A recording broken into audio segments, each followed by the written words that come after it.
मेरठ का एक खौफनाक हत्याकांड, प्यार, धोखा और अंधविश्वास की सच्ची कहानी। मेरठ उत्तर प्रदेश में 2025 में हुआ एक ऐसा हत्याकांड जिसने पूरे भारत को हिलाकर रख दिया। ये कहानी प्रेम, विश्वासघात और अंधविश्वास के खतरनाक जाल में फंसे कुछ लोगों की है, जिसने एक निर्दोष व्यक्ति की जान ले ली।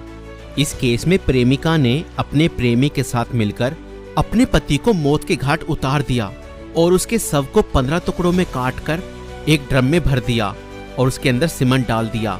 मगर चलिए इस कहानी को शुरुआत से देखते हैं।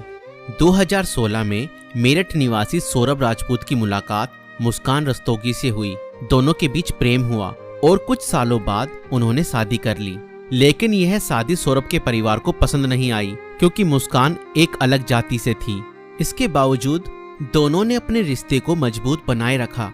सौरभ मर्चेंट नेवी में जॉब करते थे और लंदन में पोस्टेड थे। शादी के कुछ समय बाद सौरभ लंदन चले गए, जबकि मुस्कान अपनी बेटी के साथ मेरठ में रहने लगी। इस दौरान उनकी जिंदगी में एक तीसरा व्यक्ति साहिल शुक्ला आया, जो मुस्कान को पहले से ही जानता था। सौरभ के लंदन में रहने के कारण मुस्कान की नजदीकियां साहिल से बढ़ने लगी। साहिल, जो पहले से ही मुस्कान को पसंद करता था, अब खुलकर उसके साथ वक्त बिताने लगा। मुस्कान ने उसे यह यकीन दिला दिया कि वह अपने पति के साथ खुश नहीं है और वह साहिल से सच्चा प्यार करती है। साहिल शुक्ला अंधविश्वासी प्रवृत्ति का था और आत्माओं, तंत्र मंत्र जैसी चीजों में विश्वास करता था। मुस्कान ने इस बात का फायदा उठाते हुए उसके लिए स्नैपचैट पर एक फर्जी अकाउंट बनाया, जिससे वह साहिल शुक्ला की मरी हुई मां के नाम से चैट करती थी। इस फर्जी अकाउंट से वह साहिल को यकीन दिलाने लगी कि उसकी मां की आत्मा मुस्कान को पसंद करती है और चाहती है कि वे दोनों साथ रहें। धीरे धीरे साहिल पूरी तरह से मुस्कान की बातों में फंस गया। मुस्कान ने उसे यह विश्वास दिलाया कि अगर वह उसके पति सौरभ को रास्ते से हटा दे तो वो दोनों एक साथ रह सकते हैं। साहिल अब पूरी तरह से मुस्कान के इशारों पर नाचने लगा था।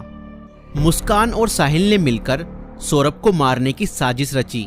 4 मार्च 2025 को जब सौरभ लंदन से मेरठ अपनी पत्नी और बेटी से मिलने आया, तब मुस्कान ने सौरभ की फेवरेट सब्जी कोफ्तों में बेहोशी की दवाई मिलाकर खिला दी।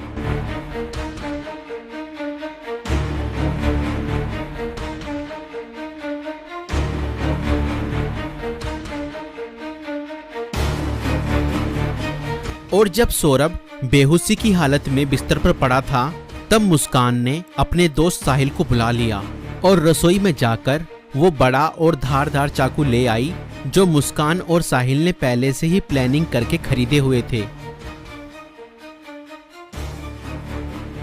और करीब 20 मिनट तक साहिल ने मुस्कान को बताया कि कैसे उसे अपने पति का वध करना है।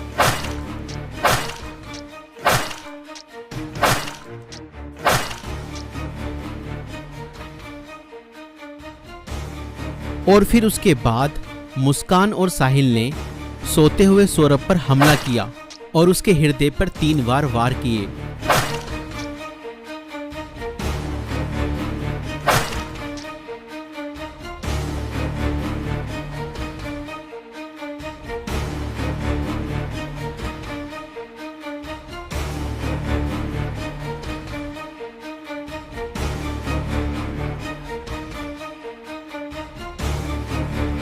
और घर में पड़े कूलर को भी ऑन कर दिया ताकि उसकी आवाज किसी को भी ना सुनाई दे।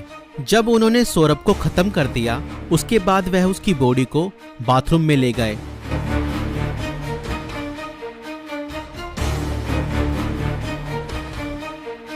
और उसके शरीर को 15 टुकड़ों में बांट दिया। सौरभ को खत्म करने के बाद उन्हें इस बात की चिंता हुई कि अगर सब बरामद हो गया तो पुलिस उन तक जरूर पहुंच जाएगी। इसलिए उन्होंने सबको ठिकाने लगाने की योजना बनाई और मुस्कान बाजार जाकर एक प्लास्टिक का ड्रम खरीद लाई। और मुस्कान और साहिल ने सौरभ के शव के टुकड़ों को उस प्लास्टिक ड्रम में डाल दिया और ऊपर से सीमेंट भी डाल दिया ताकि उसकी बॉडी की स्मेल बाहर ना जाए। और उसके बाद उन्होंने उस ड्रम को घर के एक कोने में रख दिया। इसके बाद मुस्कान और साहिल ने सौरभ के मोबाइल फोन से उसके सोशल मीडिया अकाउंट को एक्टिव रखा। उन्होंने सौरभ के अकाउंट से हिमाचल प्रदेश की शिमला की तस्वीरें और स्टोरीज पोस्ट की ताकि लोगों को लगे कि वह घूमने गया है। उन्होंने उसकी फैमिली और दोस्तों को यह यकीन दिलाने की कोशिश की कि सौरभ जिंदा है और बाहर यात्रा कर रहा है। इस दौरान मुस्कान और साहिल खुद भी शिमला घूमने चले गए ताकि अगर कोई लोकेशन ट्रैक करे तो किसी को शक ना हो। लेकिन किसी भी अपराधी की तरह वह भी ज्यादा समय तक बच नहीं पाए। सौरभ के परिवार ने जब उससे संपर्क करने की कोशिश की और कोई जवाब नहीं मिला तो उन्हें शक हुआ। परिवार ने मेरठ पुलिस में गुमशुदा की रिपोर्ट दर्ज कराई।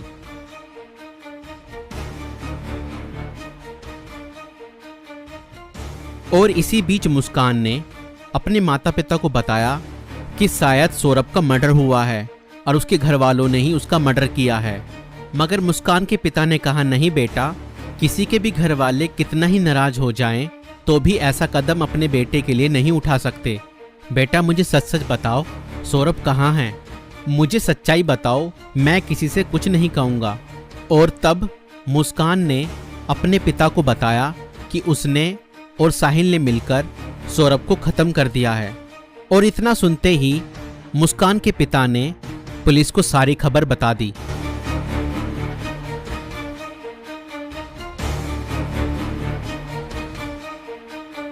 और पुलिस ने तुरंत मुस्कान और साहिल को गिरफ्तार किया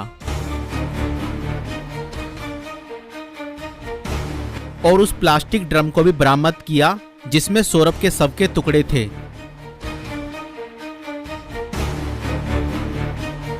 उस प्लास्टिक ड्रम को काटा गया और सौरभ के शरीर के टुकड़ों को बरामद किया गया। इस खौफनाक हत्या मिस्ट्री का अंत पुलिस द्वारा हत्यारों की गिरफ्तारी के साथ हुआ।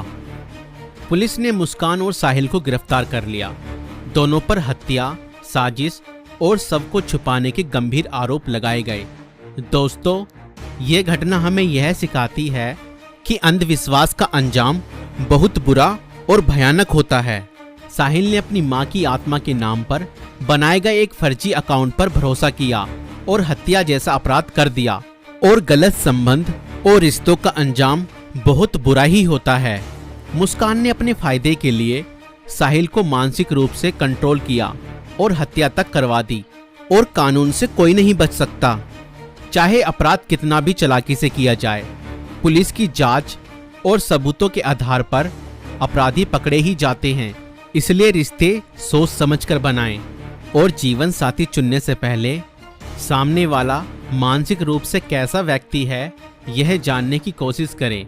साथी चुनते समय सूरत पर नहीं, सीरत पर ध्यान दें। इस वीडियो को बनाने का उद्देश्य संसार में बढ़ रही बुराइयों से अवगत कराना है। दोस्तों, आपकी इस वीडियो को लेकर क्या राय है हमें कमेंट्स में जरूर बताएं। और ऐसी और वीडियो देखने के लिए हमारे YouTube चैनल को सब्सक्राइब जरूर करें।